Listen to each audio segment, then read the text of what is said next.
lately I've been thinking about this story that I originally heard in my undergrad. I took this class called The History of Medicine. The reason why I want to share this is A, it's shocking, and B, because things like this still happen all the time in medicine, and we just don't really realize it. And the story goes a little something like this. There's this Jewish-Hungarian doctor named Dr. Semmelweis, and he gets a job in Vienna at a general hospital. And when he's there, he notices a really shocking reality. So there are 2 clinics where women go to deliver their babies. One is run by doctors and medical students, and that's where he works. And in the same building or compound, there's another clinic that's run by midwives.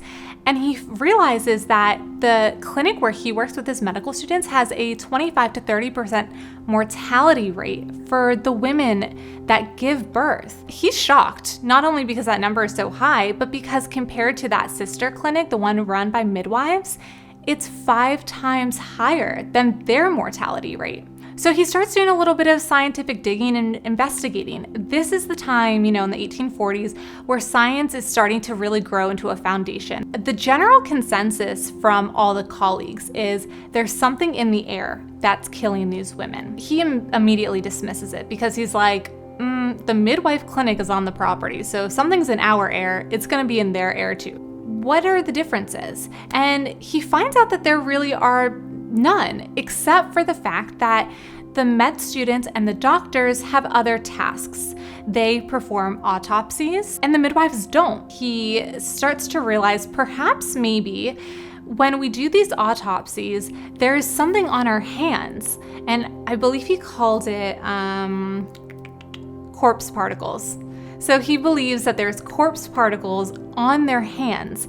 And after they wipe them off with like a cloth, they go into the birthing center and they deliver babies. So he's thinking maybe these corpse particles are getting from our hands into the women and killing them. Basically, his colleagues say, how dare you suggest that I am killing my patients? My hands are killing my patients. They have this big ego moment where they're like, there's no way, that's not possible, and blasphemy for even bringing this up, right? He decides, you know what, I'm going to wash my hands in a chlorine solution, and I'm gonna instruct my students to do the same thing.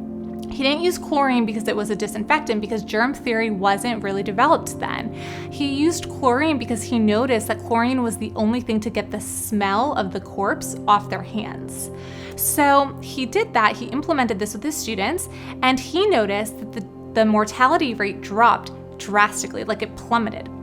So you would think that this would be great news, right? We figured it out, the mortality rate is not so high anymore. But in fact, it really actually infuriated his colleagues. Essentially, he lost his job and got ran out of Vienna.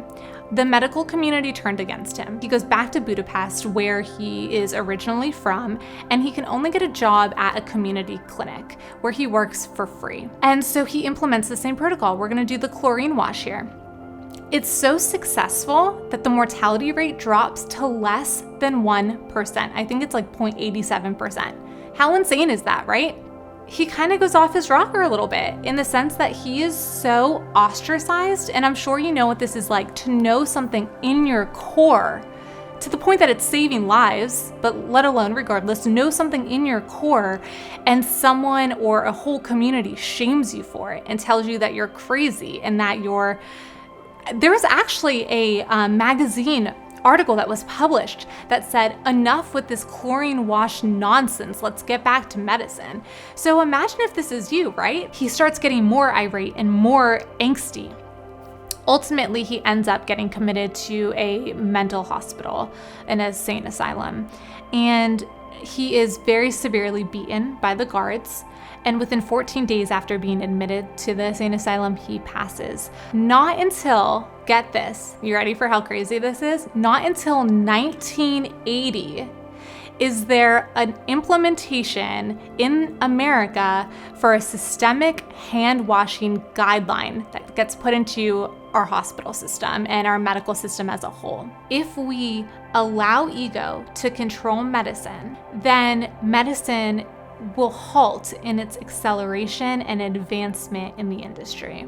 This is something I see even in my practice because I'm integrative and holistic. Something like hand washing, which obviously now we know has been scientifically validated and proven, at the time it wasn't. Sorry, that's the cat.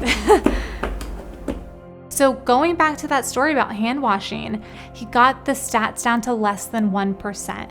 And although the science wasn't there, the understanding wasn't there, the proof was there. And that should have been enough to merit research.